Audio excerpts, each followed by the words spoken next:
Mubbi ekikakasa nti mubbi asangibwa nga ali mu gisumulula agijjamu tracking era balyose ne bamutta. Omubbi oyo asaana attibwe nnyo, battibwe nnyo, ababbi nnyo, batutta nnyo batubonyaabonya. Sakka abadde n'omukyala gwe tutaagadde kwatuukiriza mannya, wabula bakyala banne banyoleddwa wamu naye.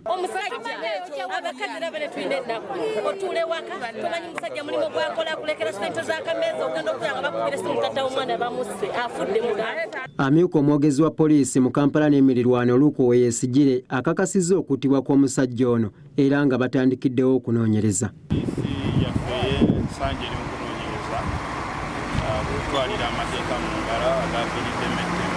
Ono wabula asabye abavuzi ba boodabooda okukolagana ne poliisi okumalawo obumenyi bw'amateeka. Bino we bijjidde ng'olunaku lw'eggulo abatuuze b'e Makindye baatwalidde amateeka mu ngalo ne bakuba abateeberezebwa okubeera ababbi ba boodabooda babiri okukkakkana nga basseeko omu. Ababoodabooda okwekyawa ne batandika okwekolera ku babbi kiddiridde akatambi akaasaasaanira ku mikutu gya social media akaakwatibwa CCTV ezaali ku kizimbe ekimu nga batta munnaabwe mu ggombolola y'e Lubaga ne bakuwulita ne pikipiki ye. Anet Nakayibaali yabaddeyo ku Delta TV Amasukkulumu. Mu bufu bwe bumu ate abatuuze abawangalira mu ggombolola y'e Kawempe beemulugunyiriza poliisi bagamba nti yeekobana n'ababbi. Kiddiridde abatuuze bano okukwata Ronald Kayondo ng'abadde agufudde mugano okufeera abakozi aba mobile money mu kitundu kino n'abanyagako ensimbi. Abatuuze bano tubasanze ku poliisi y'oku katale k'e Kawempe ku 5 nga bagisazeeko. Bano batutegeezezza nti gye buvuddeko bakwata omufere afeera abakozi ba mobile money. Wabula ekyabajja enviiri ku mutwe kwe kwesanga omufere ono ng'akolagana n'omukyala omusirikale wa poliisi. Challenge eriwo nti omuvubuka ono ali connected nnyo n'abasirikale bali wano bamutya okukamala nti omuvubuka even yatuusa n'okugamba si kugamba naye yakakasa nti mukazi we wa poliisi osi Mayenjaga. Kati abatuuze basobeddwe wakane mu kibira era tebamanyi waakuddukira kuloopanga misango gyabwe anti bakizudde nti poliisi ate ekolagana n'abamu ku bamenyi b'amateeka. Omuvubuka oyo yajjako wano ku mobile money wano e Kawempe yali alina omukozi gwali mu kufera mukozi wange kati mu kumufera yajja n'amusaba $5 million. Oli n'ankubira n'agamba nti waliwo kasitoma yaga $5 million. Bano batulaze n'obukakafu obumu okuva ku poliisi y'e Kawanda nti omusajja ono azze ng'akwatibwa ate oluvannyuma n'ateebwa. Gaago kwegali ye Ronald Kayondo nze yanzibira Kawanda ye reference ya Kawanda. Abatuuze bagambye nti omusajja ono akozesa obukodyo obw'enjawulo okusobola okutuukiriza ekigendererwa kye eky'okufeera mu bakozi ba mobile money. Yajja ewaffe ku mobile money n'agamba nti ayagala kuweereza ssente ajjayo ssente najjayo ssente bwe yajjayo n'amala n'agamba mbu bo batunda sukaali nti naye waliwo abasasula nga ayita ku mobile money naga tumuwe namba yaffe ya mobile money asindikeko ssente. Poliisi ng'eyita mu mwogezi waayo mu Kampala n'emirirwano Patrick Onyango ategeezezza nti baafuna dda okwemulugunya ku Ronald Kayondo wabula kati ali mu mikono gyayo era waakutwalibwa mu kkooti. Bano basatu bade bamulugunya nti ono yabafeeze obukadde 6 ne batutuukirira tutandika okumulondola paka ne batwamukutte kati fayili ye erirede ono mufeere bamuyita Kayondo tumuguddeko omusango gwa obtaining money by false pretense. Abakola omulimu gwa mobile money beebuuza ekigendererwa ky'okuwandiisa amasimu nti ddala kituufu kyatuukirira. Leero mbadde njogerako ne agenti waffe omu n'aŋŋamba nti bamubbako ssente ng'oli aziisiza ku ssimu agenda otuuka mu telecom company nga bamugamba eyo essimu yavaako dda naye ng'ate essimu efunye ssente ku makyako era n'eziggyako. Kati waliwo obunafu mu UCC ne wabeerawo obunafu mu telecom companies ne wabeerawo obunafu mu NIRA nti asobola okuwandiika Ben naye ng'ate layini Ben gy'akozesa ya James. Adde nga tusaba gavumenti etuyambe naye naffe ffennyini aba mobile money tulina okwebeereramu ng'eŋŋombo kati eriwo ey'okwebeereramu. Bannange ba agenti bannange mulekerawo otambula ne ssente. Wabula poliisi yeeganye ebijoogerwako nti erina enkolagana ne Kayondo era y'ensonga lwaki yamukutte. Oba tukolagana n'ono Kayondo singa tali mu kadukulu kaffe ate singa tagenda mu kkooti kati kiraga anti tetukolagana neki n'ababbi. Obunyazi n'obutemu ku bakozi ba mobile money buli lukya bweyongera ng'obwakasembayo okuwulirwa bwalizana omukozi n'omukozesa bwe battibwa ne bababbako ne ssente. Kiyingi Moses, Anet Nakayibale, Deuta TV, Amasukkulumu. Bulijjo awali omukkanno tewabula muliro tusaba ab'obuyinza banoonyereze ku nsonga ekutuuka balagguka ku kinyusi kyayo.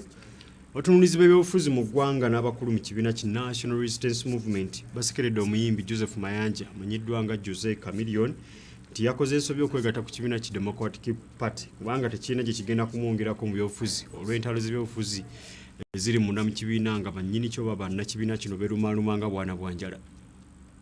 Olunaku lw'eggulo omuyimbi Joseph Mayanja amanyikiddwa nga Jose Chameleone yalangiridde nga bweyegese ku kibiina kya Democratic Party we yasinzidde okwetonda ku bibadde byogerwa nga bwe yali akolagana n'ekibiina kya NRM. Beekozemu nnyo omulimu ogunywako enfuufu kuba nsonga nti bantya ndi musajja w'amaanyi. Ew'omwami Museveni nagendayo napangisibwa olw'amaanyi ago mmwe ge bampa. Nagendayo lw'amaanyi yampita neyongere ku kigaali kye tusukume ekikole kigguke. Ekyo kibeetondera mwenna. Ono si yekka yeegase ku kibiina kino wabula baganda bwe mwabadde Douglas Mayanja amanyikiddwa nga Wizo ne Pius Mayanja amanyikiddwa nga Palaso nabo balangidde nga bwe beegase ku kibiina kino. Tukedde kunoonya abatunzi ba byabufuzi ssaako abakulu okuva mu kibiina kya NRM okwogerako nabo oba okwegatta kwa Jose Chameleone ku Democratic Party ku biina kye kugenda okukyusa mu byobufuzi bya DP. Kati nga yo mubaka yazze naye bubaka ki bwagenda okuwa abantu ba Kampala kubanga abantu ba Kampala tebagala kulaba nti oba okola ki bagala kulaba muntu ani asobola okubajjulula mu kusobolerwa n'okutabulwa. Kati ekyo nze bwe mbitunulira olusinda bakatemba wa byabufuzi kati ng'NRM eggwanga lyonna tukulaga nti tuli mu control y'ekintu. Rogers Mulindo omwogezi wa NRM kwogerako naye ategeeza Chameleone bwe yakoze ensobi gy'agenda okwegisobola mu bwe bwonna. Of course nkakasa bukakasa nti muganda wange Mayanja ajja kwejjusa naye ffe tujja kuteekawo embeera yonna ennungi nti waba yeetaaza okutambula okudda akomewo. Ono agamba nti ensobi Chameleone gye yakoze kwe kwegatta ku kibiina omuli abantu abakyakutana n'omukulembeze w'eggwanga n'asuubira okwangula oba n'amusaba aba yeekubye mu mutima asobola okukomawo mu NRM. Naye n'abamu ku abo be yabadde nabo ku mukolo ogwo nga bajaganye era nga bamwaniriza ate tuli nabo ene waffe. Siraje Nsanja mu kubatunzi b'ebyobufuzi mu ggwanga agamba nti okwegatta kwa Jose Chameleone ku Democratic Party nawe bwekifo kya Ssaabakunzi Mwite Chief Mobilizer kyalaze obunafu ekibiina bwe kirina mu kuzimba bannakibiina kyabwe bekisobola okwebifo bwe biti. Obunafu bwa mirundi ebiri mu kibiina kya Democratic Party ng'erinnya bwe ligamba nti Democratic Party badde balina enkola eza democracy munda mwennyini mu kibiina nga bagamba nti abagala ekifo kino n'abagala omulimu guno musabe muyite mukakunguuta mwenna muvuganye awangudde munda mu Democratic Party yabakola omulimu guno naye beeraze nti nno bali bubi nnyo nti omuntu yenna ava eri n'atomera osobola okuweebwa obukulu bonna obuliwo. Nsanja ategeeza nga bw'atali nkyukakyuka Chameleone agenda kweta mu DP kubanga ekifo mwe baagala okumusimba ekya Lord Mayor wa Kampala kyetaagisa omuntu ow'amaanyi atali Jose Chameleone. Susubirawo nnyo ky'amaanyi Chameleone kyagenda bongerako ate n'ekirala nti bw'otunulira okwenyweza Lord Mayor aliko kweyenywezeza aba yeetaagayo matiriyo enzigumivumu okusingako ku Chameleone. Oluvannyuma lw'okutikkibwa obuvunaanyizibwa bwa Ssaabakunzi wa Democratic Party mu ggwanga lyonna ebibuuzo bingi ebitannakwanukulwa baddala ku ddala Chameleone lyaliko mu byobufuzi asobola okwaŋŋanga eddimu eryamuweereddwa. Joseph Muyingo, Deuta TV, Amasukkulumu. Abale nnyo Muyingo ne Sukkulumu eyo. Abakungu okuva mu Minisitule y'Ebyensimbi batuyanye bwe zikala bwe badde mu maaso g'akakiiko ka Paalamenti akalondola ensaasanya y'ensimbi z'omumusolo nga bakira basoyebwa ebibuuzo. Mu bimu ku bibasoyeddwa abakulu bano kuliko ensonga y'ekisaawe ky'e Nambole okubanga n'okutuusa kati tekimanyiddwa Minisitule ekyentuufu evunaanyizibwa bw'okusolooza ssente mu kifo kino oluvannyuma lw'okutegeerako nti ate kino Minisitule y'Ebyensimbi ekirinako obuvunaanyizibwa mu kifo kya National Council of Sports.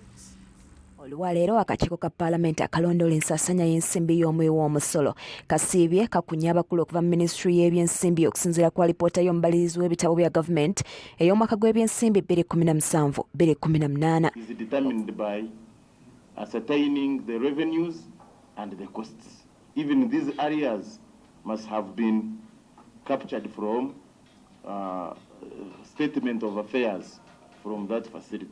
But let me give you some information that we demand to know the activities and the sources of the revenue.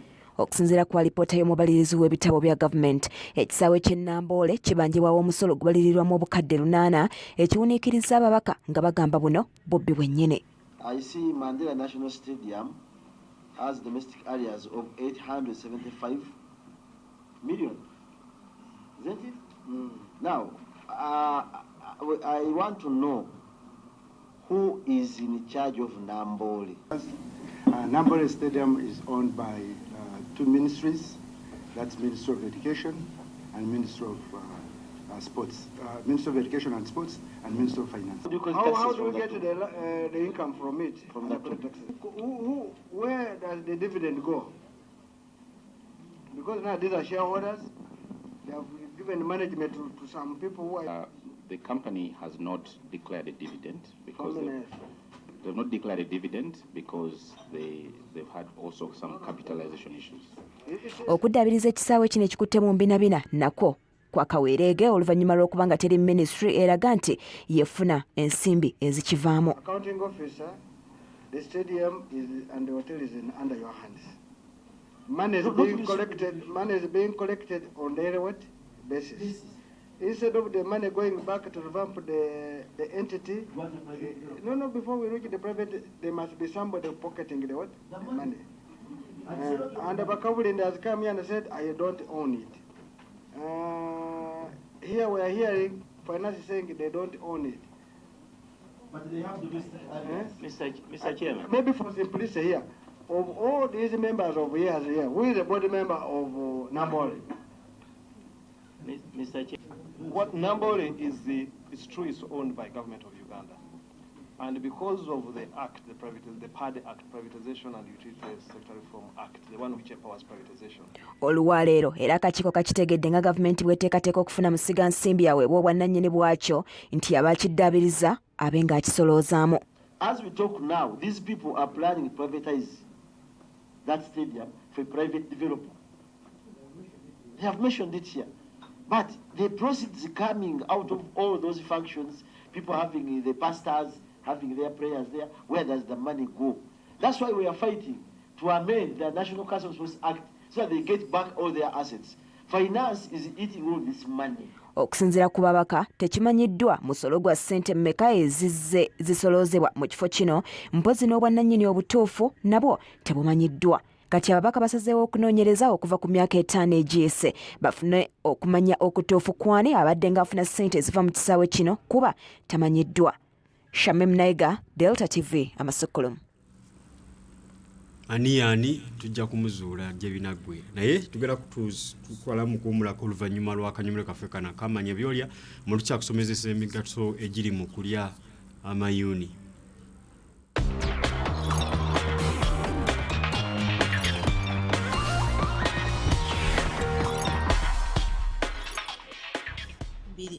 Ekiriisa ki vitamin C kikulu nnyo eri olususulo okubeera nga lufaanana bulungi.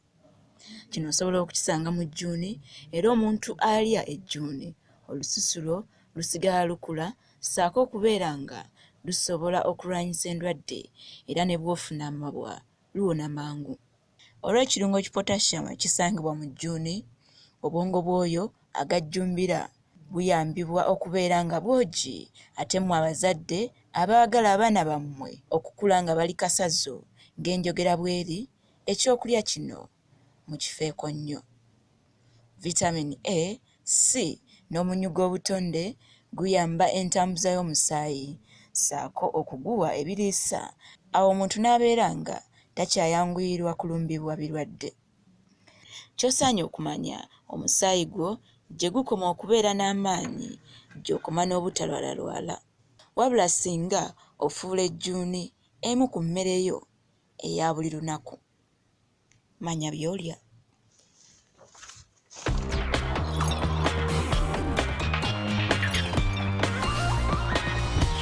*185# okutandikirawo. Airtel Money nnyangu ya buliwo ate yeesigika. Amateeka n'ebiragiro bigobererwa. Airtel, the smartphone network.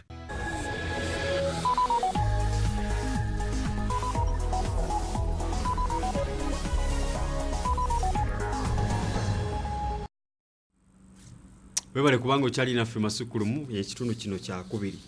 Abakozi bavudde mu mbeera ne beekalakaasa ne bakkakkana ne ku bakama baabwe ne babasibira mu nnyumba oluvannyuma lw'okumala akabanga nga tebabawa nsimbi zaabwe ze bakolera. Akakiiko akanoonyeza ku mivuyo gy'ettaka olunaku olwaleero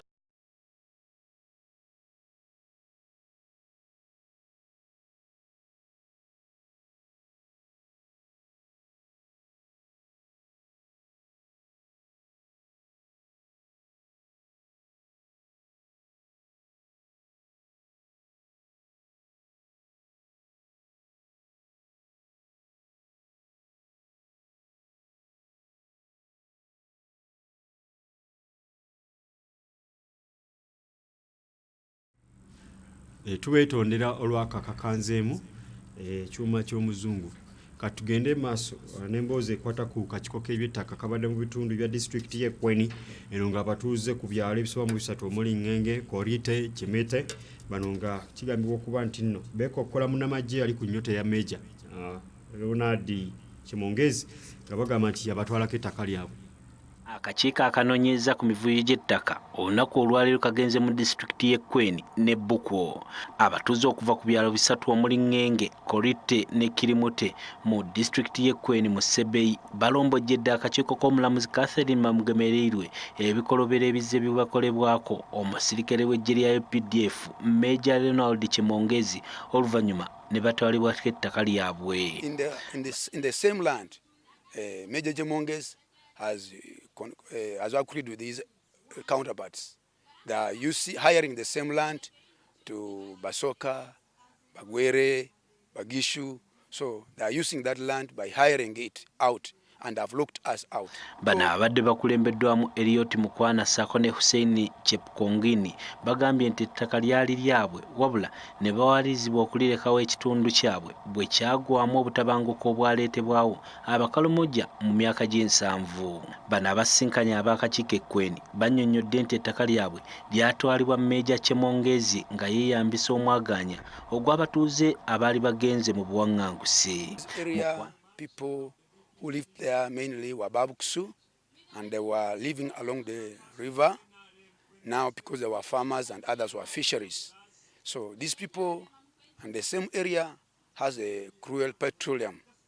So these people came with the view of saying, let us displace this non-Sabine, mainly to occupy their land so that they go and flee and leave their land. Mukwana nga yakulira ab'ekika ky'Abakusu alumiriza Meja Kimongezi okuduumira abasirikale b'eggye lya UPDF ne babazinda wakati mu kusaanyawo amayumba gaabwe ennimiro nga kwotadde n'okubatulugunya oluvannyuma ne babagoba ku ttaka lyabwe mu bukambwe. The commission has given us several letters to help us to go back to the land, but they are using police officers. Whenever we try to go to the land, they arrest us, they call as criminals. So whenever they take you to the custody, you behind the cut house, your house, then you find evidence is destroyed in the village. Bano era bakiikidde ensinga ab'ekitongole ekya Uganda Wildlife Authority okubagoba ku kimu ku kitundu ky'ettaka lyabwe ne bateekako ekkumiro ly'ebisolo eby'omu nsiko kye bagamba nti si kya bwenkanya era baagala baliyirirwe. 83 families were displaced, but about 400 something members, children, women, and old people of old persons were really facing different challenges without food. Children are not going to school, and many challenges without shelters. Now people are suffering. Ephraim Dennis nga RDC w'Ekweni agamba nti ekyavaako obuzibu buno z'entalo ezaaliyo nga abakalamoja babayigganya ne basalawo okudduka ku ttaka lyabwe nga bagamba nti okudda era basanga abakulembeze baabwe nga bamala dde okutunda ettaka lyabwe. In 1953, when the Mau rebellion was there, those people from Kenya also came and came this other side. And in the process of coming here, 1953, when they got independence, Kenya got independence, They went back up to today. Now they have also come claiming that this is the land. So I do not understand. Akakiiko kakyagenda mu maaso n'okunoonyereza ku mivuyo gy'ettaka gino. Nicholas Ndugga yabaddewo ku Radio TV Amasukkulumu. Wabale nnyo omufumbe olw'Essukkulumu eryo. Abakugu nno batugamba nti bw'otambulira mu bigere nga toyambadde engatto kiyambako ku ntambuza y'omusaayi mu mubiri. Bino tugenda kubikusomeseza mu kanyomero kaffe aka obulamu obwetaaga.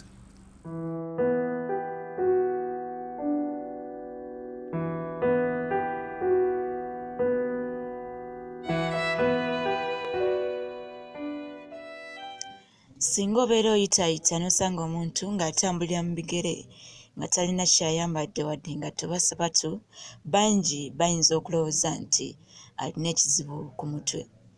Kati mmwe abalina endowooza bw'etyo bingi bye musubwa ssaako obulabe obw'amaanyi bwe mwolekedde. Okusinziira ku mukugu mu binywa n'ennyingo Dr. Ambrose Asimwe okuva ku Bones and Muscle Clinic e Bwaise agamba nti omuntu okutambulira mu bigere tekitegeeza ku ttaka wokka, wabula ne bw'obeera mu nnyumba yo ku tiles oba ku seminti, okutambulirako mu busubi, byonna bikola kyekimu eri obulamu bwo nga bw'annyonnyola. Oyinza okutambulira mu moist soil, sand, ebintu byanjawulo, ezo surfaces zonna zituyamba ojja kusanga nga okufiiringa ebintu bw'ebityo ebyenjawulo kituyamba nnyo okugula emisuwa gyaffe blood vessels. Kino ekintu kiruleetinga n'entambula y'omusaayi. Obudde obusinga abantu bangi bawumala bambadde engatto, ate abalala ne bwe mubeera ewaka mu mayumba gammwe munda musigala mwambadde engatto. Ng'ano omukugu agamba nti kino kiziyiza ebinywa okukola obulungi emirimu. Wabula omukugu ono ategeeza nti ebinywa bikozesa amaanyi ga njawulo okusinziira mu kifo w'otambulira ng'oli mu bigere, ng'ekyokulabirako gwe musenyu gw'okumbalaba z'ennyanja. Ojja kusanga kati nga guno omusenyu gutera nnyo kubeera ku beach, gwetaaga okukozesa nnyo ebinywa kye tuyita muscle work. Ate kitegeeza nti waliwo demand ya energy, ate demand ya energy ejja kutuleetera omubiri okuleetera nnyo entambula y'omusaayi okweyongera. Okutambulira mu bigere kuyamba entambuza y'omusaayi, nga wano abalina ekizibu ky'okufuna otulo, obukowa obusukkiridde, ne bw'obeera tolina ky'okoze ssaako okweraliikirira okw'amaanyi mwenire ekikolwa kino. Bw'oba otambuza ki ebigere, bw'oyamba nnyo entambula y'omusaayi eva mu misuwa gino gye tuyita veins negudda mu mutima. Kitegeeza wokuma okuyamba nnyo omusaayi mungi, wokuma still in turn okuyamba omusaayi okubeera pumped by blood okudda mu bitundu ebyenjawulo. Kyolwo omuntu ajja kugamba mbadde sirina tulo ennaku zino naye nkozemu such an exercise n'afuna otulo. Abantu abalina problemu za insomnia, just okuimprovinga general system. Endwadde nga sukaali kiyite diabetes kikosa obusimu bw'omu mubiri ekiteetera omuntu alina endwadde eyo okunafuwa olw'omusaayi okubeera nga tegutambula bulungi, ng'ano okutambulira mu bigere kimuyambako. Kyandibadde kirungi nti ofube nnyo okulaba ofuna akadde no practicinga barefoot walking. Funa akadde actually bulunaku singa ofuna eddakiika nga 3 onyuse 11, 12 oregula bwerutyo otuuse ewaka compound oba n'otambatambula muko mu neighborhood, kituyambira ddala nnyo. Omusaayi okwesiba kiyite blood clotting kiva ku bintu ng'emisuwa okubeera nga minafu, amasavu agasukkiridde okwekwata ku misuwa, era ekikolwa kino kigonjoola embeera eyo. First katugambe nga balwadde ba pressure, waliwo be tulabye abalina varicose veins nga balina ebizibu n'emisuwa gyabwe, kituyambira ddala obutaleetawo any risk of blood clotting. Tulabye abamu balina n'amasavu mangi, amasavu ne geetooloola waggulu waki wa blood vessels ne gaziza entambula y'omusaayi ennungi. Naye buli lw'okola eyo barefoot walking, because it is a form of exercise, ojja kusanga nti oyamba nnyo omubiri gwo.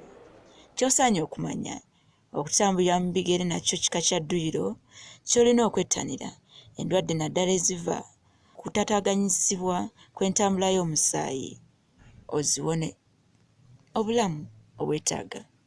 Richard Kenge, Delta TV, Amasukkulumu.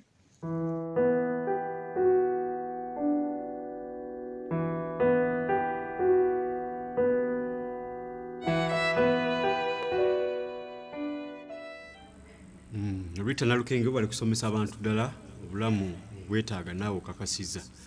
Ekiri e Masaka keejagona keetalo naddala mu maka ga Musumba omulonde w'essaza kkulu eri e Masaka abantu nga balindirira kumutikkira.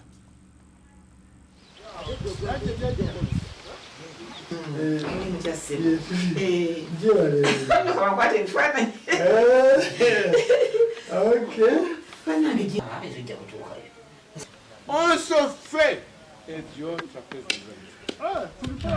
Ayo, navugiraja.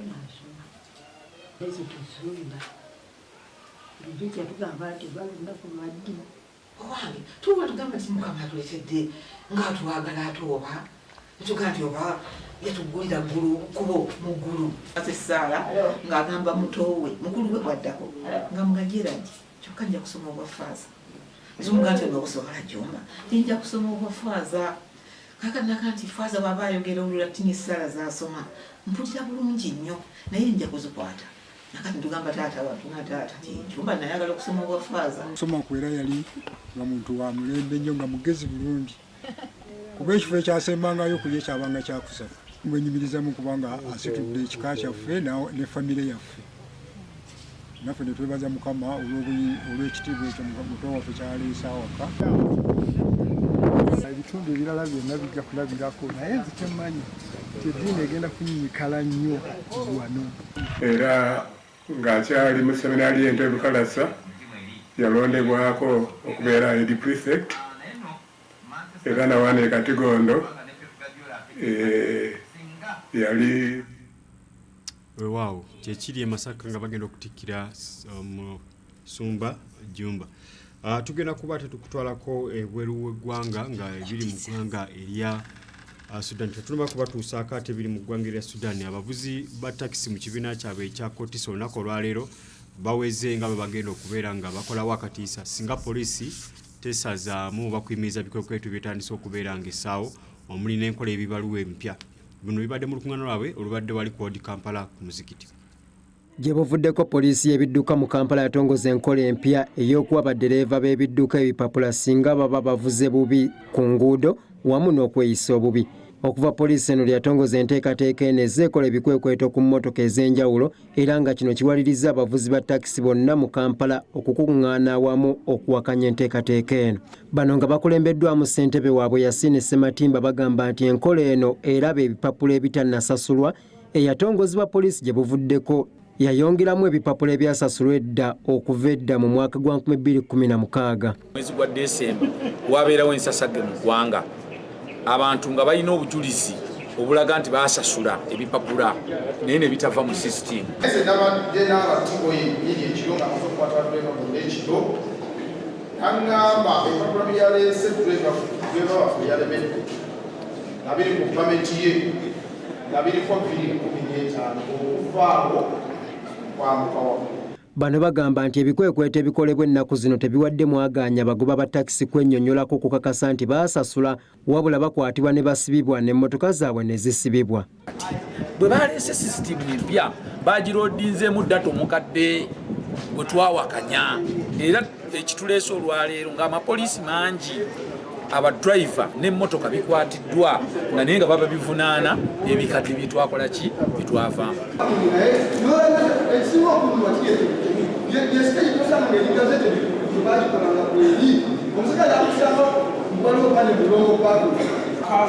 Motoka kwe zitambulira n'eby'ebbalibbali akantu ako ke bateekako ekuba bw'etonnya kaseerera nnyo katuleetedde ebizibu bingi. Baddereeva bangi bali lusira. Bano bongeddeko nga bwe batali bamativu ekya poliisi okusazaamu driving permits zaabwe singa baba batomedde. Tukusaba oyogere eddoboozi limu nti kuzikiza.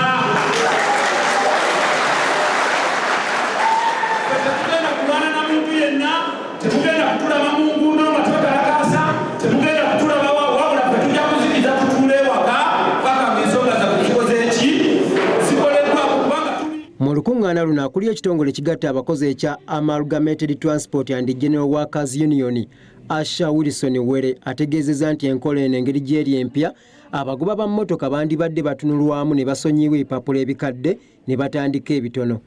Mulezeewo sisitimu musomese abantu bano tutambulire wamu sisitimu ekole bulungi nga buli omu ategeera nti bw'ebanga nkoze ensobi bakole ki bampe fayini. Were era wano wasabidde ebikwekweto bino ebikolebwa ku takisi mu Kampala bikome bunnambiro okutuusa nga bamaze okwekkaanya enteekateeka eno empya ey'okugaba ebipapula okulaba engeri gy'ekolamu. Era nze kati nkubuulira namba dokita okuva nakati alayigire balekerawo okukwata abantu kusooka.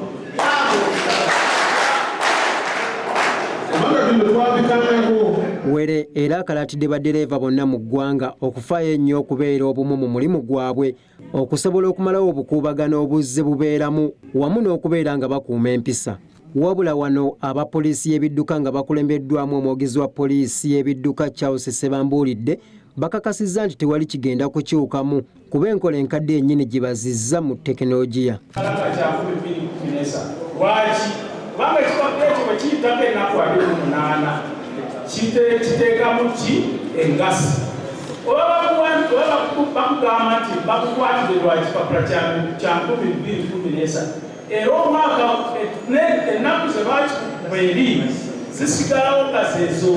Tugamba sisitimu empya bwe bakuba ekipapula immediately kibeera ku sisitimu revenue eba ekirabanga pending ekinaba kusasulira. Uganda Police menteekamu password yange kirabanga ekipapula kitana kukola ki era nteeka ne date gye bakikubidde ne ofisa ki. Baddereeva bano era basomeseddwa ku ngeri enkola eno empya gy'egenda okukozesebwamu. Kalo Nakibuule yabaddeyo ku Delta TV Amasukkulumu. Webale nnyo Nakibuule. Atugenda kuwumuzaamu tukomewo n'ekitundu ky'Amasukkulumu.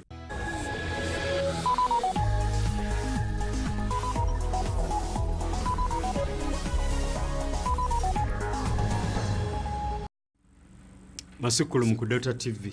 Abakulira abekalakasi mu ggwanga lya Sudaani bazzeemu okukkiriziganya okutuula ku mmeeza emu n'abakulira amagye mu ggwanga eryo okwongera okuteekateeka gavumenti egenda okubeera ng'etwala ggwanga lino mu maaso mu ngeri ey'ekiseera. Akakiiko k'amagye aka Transition Military Council n'abali ku ludda oluvuganya baludde nga basibaganye ku butya bwe bagenda okutondawo gavumenti empya oluvannyuma lw'okuggyako eyali President Omar el-Bashir. Omukabwe gwa Africa AU ssaako Ssaabaminisita wa Ethiopia Abiy Ahmed be bagezaako okutabaganya enjuyi zombi nga baagala babeewo okukkaanya ku butya bwe banazzaawo emirembe ssaako okutondawo gavumenti empya eyawamu. Akulira abeekalakaasi Madan Abbas Madan ategeezza nti ab'ekibiina ki Alliance for Freedom and Change basinkanye era ne bakkiriza okutuula okuteesa n'abamagye. Ekibiina kya Alliance kitaddewo obukwakulizo olwo basobole okuddamu enteeseganya. Obumu ku bukwakulizo kuliko obutaddamu kukkiriza President ng'ava mu kakiiko k'amagye era ng'amagye galina okuwaayo ebiwandiiko ebiraga nti kino bakikkiriza. Obukwakulizo obulala obuteereddwawo kuliko okutaawo bonna abaasibwa olw'okwenyigira mu kwekalakasa bukyanga kutandika. Akakiiko k'amagye kakasizza nga bwe kaafuna okusaba kwa AU ne Ethiopia ku by'okuddamu okuteesa era nga bagenda kukola ekyabasabibwa. Ate bo abakampuni ya Boeing bategeeza nti no bakulirira famire z'abantu abaafiira mu bubenje bw'ennyonyi mu ggwanga lya Indonesia ne Ethiopia. Omwogezi w'ekitongole kya Boeing avuddeyo n'ategeeza nti okuweebwa ssente zino tekuli ku misango egyawaabibwa famire z'abantu 346 abaafiira mu bubenje obwaliwo mu Oktoba wa 2018 ne Maachi w'omwaka guno. Ssente tezigenda kuweebwa bafamire butereevu naye zigenda kuweebwa gavumenti z'ebitundu n'ebitongole bya Nakyewa okugezaako okuyamba famire ezo mu kusomesa abaana ne mu bulamu bwabwe obwa bulijjo n'okwongera ku byenfuna byabwe. Akulira ekitongole kya Boeing, Dennis Muhlenberg, yategeezezza nti basuubira nti obuyambi buno bugenda kugezaako okubudaabuda abafamire era nga babasaasira olw'okunyolwa kwe bayitamu. Emisango mingi egiri mu kkooti egyawaabirwa abafamire z'abantu abaafiira mu Lion Air ne Ethiopian Airlines. Kampuni ya Boeing egezaako okusisinkana abafamire z'abantu bano okulaba nga batuuka ku nzikiriziganya okusobola okukendeeza ku misango egiri mu kkooti. Okusalawo kwa Boeing okuwa abantu ssente kiddiridde emisango egiyitiridde mu kkooti kumpi mu nsi yonna nga n'eggwanga lya America lyaloopa mu kkooti ku ngeri kampuni eno gye yakolamu ennyonyi za 737 Max. 737 Max yagaanibwa okuddamu okukola mu nsi yonna mu Maaci omwaka guno oluvannyuma lw'akabenje akookubiri okubaawo mu nnyonyi ya Ethiopian Airlines.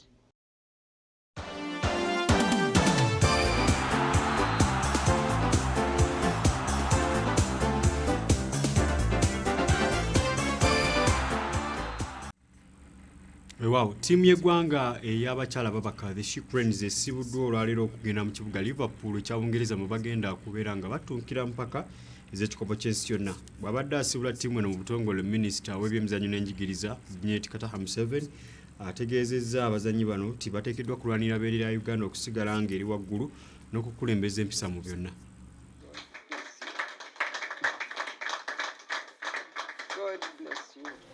Abanekedde masuuti ya ttiimu y'eggwanga ya Chameleone ebadde esibula minisita w'ebyenjigiriza n'ebyemizannyo Janet Museveni ku mukolo ogubadde mu maka g'omukulembeze w'eggwanga wano e Nakasero. Ttiimu eno ebadde esibulwa okwolekera ekibuga Liverpool ekya Bungereza gyegenda okwambalagana ne ttiimu z'amawanga ag'enjawulo nga battunka n'eziri mu kibinja D omuli Scotland, Samoa ne Bungereza abategesi. Minisita abakuutidde okulwanira bendera y'eggwanga. I know that you have been there before. You have defeated many big name sports groups. I trust that our prayers will not be in vain. I trust that the Lord will do it again and empower you to defeat the teams you are going to play with.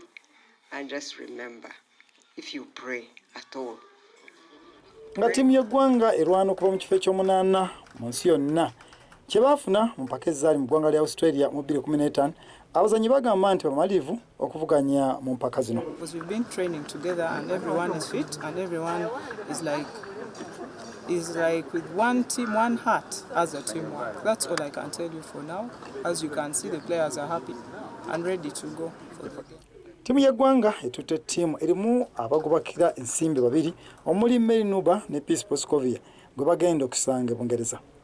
Ssaabawandiisi w'ekibiina ekifuga emizannyo mu ggwanga Patrick Ogwere naye ayogedde ku ttiimu y'eggwanga. We are going as champions of Africa, and because of what we are in Africa now, we are going to play the opening match featuring England national team and Uganda. Empaka z'ekikopo ky'ensi yonna Uganda eziggulawo nga 12 mwezi guno ne ttiimu ya Bungereza ate bazzeeko Samoa enkeera ne Scotland. Ttiimu 16 ze ziri mu mpaka zino ezifundikirwa nga 21 omwezi guno. James Manja, Leta TV, Amasukkulumu. Ate eryo eggwanga lya Italy likulemberwa Sergio Mattarella likunomodde ekitiibwa ekisinga obukulu mu ggwanga eryo ku ssenkulu oba pulezidenti wa Olympics mu Uganda amanyiddwa nga William Blake. Kino kimukwasiddwa omubaka wa Italy kuno Domenico Fonora mu mukolo ogubadde ku kitebe ky'eggwanga lino wali mu Kampala. As I hand over to William, it is written the President of the Republic of Italy.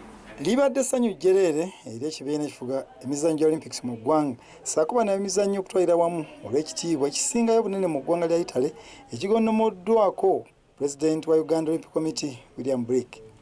Blake abadde awerekeddwako akakiiko akafuzi aka Uganda Olympic Committee akwasiddwa ekitiibwa ekisingayo bunene ekimuweereddwa gavumenti ya Italy era nga kimukwasiddwa omubaka wa Italy mu ggwanga Domenico Fonara. Ku mukolo guno ogubadde ku kitebe kya Italy mu Kampala, omubaka Domenico annyonnyodde nti okutuuka ku kkula lino kitegeeza bingi omuntu by'abakoze era ng'eggwanga lya Italy kino bye kirabye William Blake. Upon proposal of the Minister of Foreign Affairs, gives the awards the degree of officer of the Order of Star of Italy to Dr. William Frederick Blake. Annyonnyodde ebimu ku byasinziddeko okuwa Blake ekitiibwa ng'ono omwaka guno abadde yakaweebwa ekyokubeera mmemba w'akakiiko ka International Olympic Committee. Really working hard for his country, and you can tell by the number of activities that he organizes also without the embassy on his own. You can tell it by the success that his bid to become member of the International Olympic Committee had. You can tell it by the very high recognition that he has all over the world. William Blick annyonnyodde omubaka gy'avudde mu mizannyo omuli okubeera omuzannyi wa rugby, okukulemberako omuzannyo guno okubeera mu ddigi n'emizannyo emirala. Atangazza ku byasuubira ebimutuusizza ku kkula lino. Emirimu gye tukoze wagitukola nga Olympic Committee tubali tukolagana ne Italian Embassy era twakola bingi nnyo n'aba refugees, tukola amasomero, tukola ebyemizannyo katika gavumenti of Italy esanyuka nnyo okulaba. James Manja, Leta TV, Amasukkulumu. Ebyo emizannyo gy'okujjukira oba emizannyo gy'abasomerako ku ttendekero lya Makerere College School egy'omwaka guno gyakwindirira ku bisaayi bya ssettendekero Makerere gyogeddwako ng'egitegekeddwa ku ddayi lya waggulu. Abategesi bano bakulembeddwamu Dennis Sembuya bannyonnyodde emizannyo gye bagenda okuvuganyamu nabaki abagyetanidde. Nga twetendekera olunaku lwa Makosadde and Gala olunaabeerawo nga 6 July 2019 okutandika ssaawa 3 mpaka ssaawa 11 ez'omuleggulo. Tuli wano ku kisaawe nga tuzze okulambula okulaba basketball court n'ekisaawe bitambula bulungi. Tuyita abamemba baffe aba old boys ne old girls okujja wano nga 6 okutwegatako nga tukuza olunaku Gala. Ku lunaku otugabeerawo n'emizannyo egya rugby, omupiira, basketball, cricket, volleyball n'emizannyo emirala ginaabeerawo ku olwo. Nga gwe mulundi okusookera eddala mu byafaayo abawagizi b'omuzannyo gw'emmotoka z'empaka bannayuganda besitudde ne boolekera eggwanga erya Kenya eno gye bagenda okulabira bannayuganda nga bavuganya mu mpaka za Safari Rally. Mu bavuzi abeesungibwa muli Duncan Kikankane ono yakazibwako era Duncan Kikankane saako ne Ronald Sebuguziko n'abalala. Abawagizi bano Delta TV basanze Lugogo nga beteekateeka okusitula. Awamu ng'abannayuganda tusanze ogenda wagira ttiimu yaffe eya Uganda. Abavuzi baffe tulina ttiimu 7 ezigenza okuvuganya ku flag y'eggwanga. Omuli Duncan Kikankane, omuli Nasa, omuli Ronald Sebuguzi, mulimu Kefa Walubi, bonna abavuzi ba Uganda bagenza kuba flag ya ggwanga. Tusuubira empaka zino obuwanguzi eri eggwanga lyaffe. Tusikiriza abawagizi abangi okugenda okuwagira omukolo guno nti abavuzi baffe babadde mu kingi. Kandidenti laali ya Safari kyobola abannayuganda bonna bakuŋŋaanye bagende kuba tulina abavuzi ab'enjawulo nga beetegekera WRC egenda okubejja kati kyobola bino kandidenti laali abannayuganda bonna oba abeeseetinze bonna bangi bagenda kyekyo ekitututte mu bungi era abawagizi baffe abasukka mu 5 kwe kuli Ronald Sebuguzi.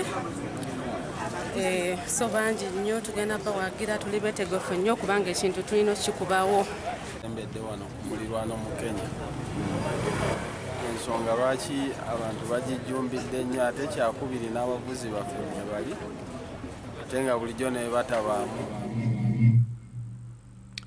Waawo newankubadde ttiimu y'eggwanga the Cranes ennaku ziwedde ddala 2 KD mu kikakasiddwa nti ate kano kayimiriziddwa oluvannyuma lwa FUFA okubaako wekkaanya n'abazannyi.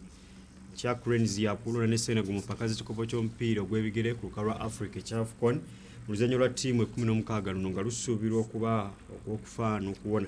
Cranes zisinga ewangula omupiira gw'enkya ogunaasambirwa mu kisaawe kya Cairo International kinaaba nno kya byafaayo kubanga emaze emyaka egisukka 4 nga tituuka ku luzannya luno. Omutende Sebastian de Sabro mu Italy ne kapiteeni Denis Onyango bategeeza nti abasambi bonna bamalirivu okwenganga ttiimu eno. Onyango agamba nti esobola okwenganga ttiimu yonna nga bwebezze asonga kubanga obumanyirivu abulina. Senegal nayo n'omupiira gw'enkye gutwalanga mukulu nnyo era nga tebanyooma ttiimu eno eya Uganda emanyiddwa nga the Cranes.